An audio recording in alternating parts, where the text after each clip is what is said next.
বর্তমানে দেখবেন অশিক্ষিত কেউ বেকার নেই। যত বেকার আছে সবাই শিক্ষিত। কারণ এদের মূল সমস্যা মাস্টার্স কমপ্লিট করেছে বা সিভিল ইঞ্জিনিয়ারিং করছে, সরকারি চাকরি পাইতেছে না, বা বড় প্রাইভেট কোম্পানিতে 60-70 হাজার স্যালারি দিতেছে না, তার জন্য বসে আছে।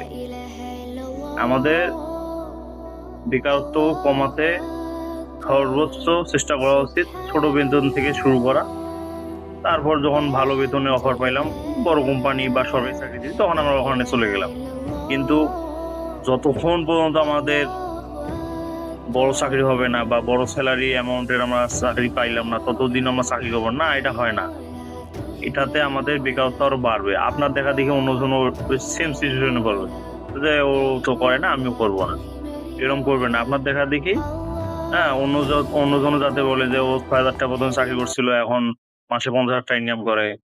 হ্যাঁ, এরকম একজনকে দেখে যেন একজন ইন্সপায়ার হয়, সেই কাজগুলো আমরা সবসময় করার চেষ্টা করবো।